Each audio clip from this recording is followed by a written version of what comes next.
Assalamualaikum warahmatullahi wabarakatuh. Selamat malam sahabat HRA dimanapun berada. Malam ini kita lihat di Masjid Raya ada yang sedekah di hari Senin, Senin Barokah. Jadi bagi yang pada saat hari Senin ini melaksanakan puasa Senin Kemis, insya Allah hari Senin ini mereka bisa eh, membatalkan puasanya di Masjid Raya ini. Kalau kita lihat, kita tinjau seperti di Masjid Nabawi di Madinah, itu hampir setiap hari menjelang maghrib itu orang bersedekah. Ya walaupun tidak untuk seluruh jemaah masjid, tapi paling tidak ada beberapa saf yang dibentang plastik untuk yang jemaah baik dari manapun, jemaah umroh yang kebetulan ada di Masjid Nabawi itu bisa menikmati santapan sedekah berbuka puasa. Kalau di sana setiap hari, jadi setiap hari memang sedekah itu memang dalam Al-Quran sangat dianjurkan sekali. Seperti salah satu surah Al-Baqarah ayat 271. Jika kamu menampakkan sedekahmu, maka itu adalah baik sekali. Dan jika kamu menyembunyikan dan kamu berikan kepada orang-orang fakir, maka menyembunyikan itu lebih baik bagimu. Dan Allah akan menghapuskan dari kamu sebagian kesalahan-kesalahanmu, dan Allah mengetahui apa yang kamu kerjakan. Nah, itu berarti bahwa sedekah itu bisa ditampakkan, bisa juga secara sembunyi-sembunyi. Sedekah itu sebenarnya tidak mengurangi harta. Sebagaimana Rasulullah SAW bersabda, sedekah tidaklah mengurangi harta. Mengapa sedekah tidak akan mengurangi harta?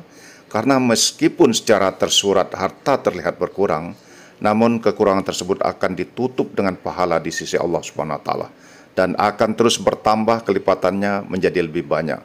Hal ini merupakan janji Allah yang termaktub dalam surat Saba dan yang artinya dan barang apa saja yang kamu nafkahkan maka Allah akan menggantinya dan dialah pemberi rezeki sebaik-baiknya. Itu firman Allah SWT di surat Saba 39.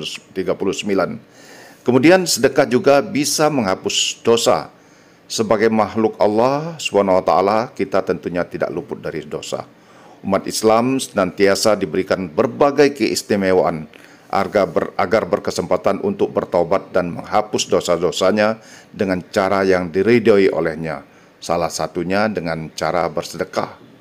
Sedekah merupakan ibadah yang istimewa. Ia dapat memudahkan kita dalam menghapus dosa. Rasulullah pernah bersabda, sedekah itu dapat menghapuskan dosa sebagaimana air itu memadamkan api.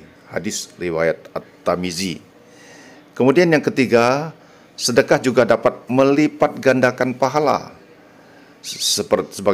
Sebagaimana firman Allah Subhanahu wa taala di dalam surat Al-Hadid 18, sesungguhnya orang-orang yang bersedekah baik laki-laki maupun perempuan dan meminjamkan kepada Allah pinjaman yang baik, niscaya akan dilipat gandakan ganjarannya kepada mereka dan bagi mereka pahala yang sangat banyak. Itulah keistimewaan kepada para pelaku sedekah. Kemudian ada beberapa dalil tentang sedekah di dalam Al-Quran, seperti bersedekah di jalan Allah. Sebagaimana firman Allah dalam surat Al-Baqarah ayat 261. Ayat ini menekankan bahwa infak di jalan Allah memiliki pahala yang sangat besar dan berlipat ganda. Dengan menggunakan perumpamaan biji yang menumbuhkan banyak tangkai, Allah menggambarkan betapa besar pahala yang akan diterima oleh orang-orang yang bersedekah dengan ikhlas. Sebagaimana firman-Nya, perumpamaan orang-orang yang menginfakkan hartanya di jalan Allah adalah seperti sebutir biji yang menumbuhkan 7 tangkai. Pada setiap tangkai ada 100 biji.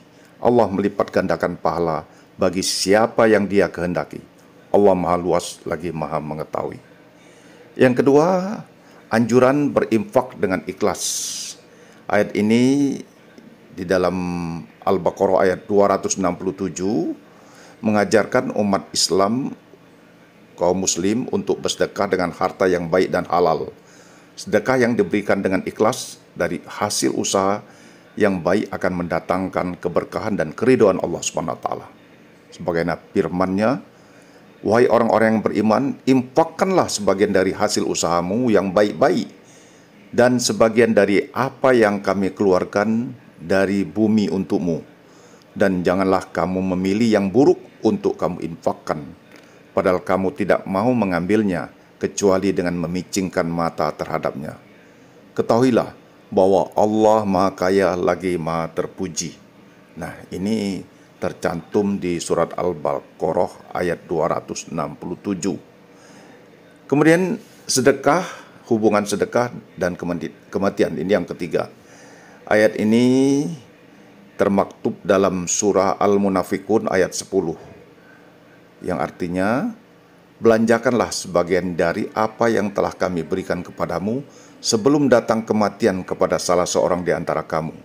Lalu ia berkata, Ya Rabbku, mengapa engkau tidak menangguhkan kematianku sampai waktu yang dekat, yang menyebabkan aku dapat bersedekah dan aku termasuk orang-orang yang soleh.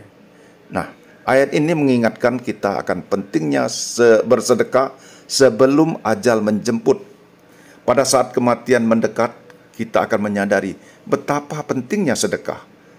Tetapi pada saat itu mungkin sudah terlambat. Oleh karena itu, kita dianjurkan untuk segera bersedekah selagi masih ada kesempatan dan kemampuan.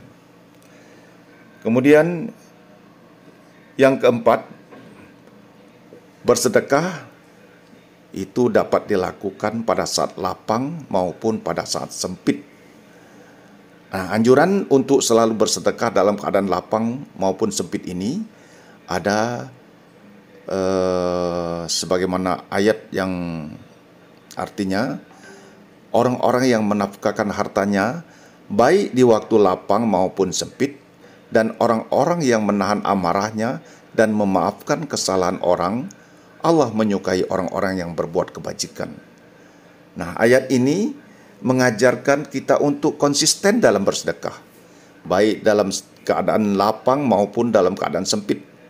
Selain itu juga ayat ini menekankan pentingnya menahan amarah dan memaafkan kesalahan orang lain sebagai bagian dari perbuatan baik yang dicintai oleh Allah Subhanahu wa taala. Dan yang kelima, sedekah dapat mensucikan harta. Keutamaan bersedekah yang dapat mensucikan harta, sebagaimana ayat yang artinya, ambillah zakat dari harta mereka, guna mensucikan dan membersihkan mereka. Dan doakanlah mereka, karena sesungguhnya doamu adalah ketentraman bagi mereka. Allah Maha mendengar lagi Maha mengetahui. Ayat ini menegaskan bahwa sedekah berfungsi untuk mensucikan dan membersihkan harta kita. Selain itu, doa dari orang yang menerima sedekah juga menjadi ketentraman bagi pemberi. Dengan demikian, sedekah tidak hanya memberi manfaat materi, tetapi juga spiritual bagi pemberi dan penerima. Nah, sahabat HRA, itulah beberapa keutamaan sedekah yang merupakan pegangan kita umat Islam. Jadi, lakukanlah sedekah sebelum ajal menjemput kita. Semoga Allah senantiasa membimbing kita ke jalan hidayah, ampunan, dan ridhonya. Amin ya rabbal alamin.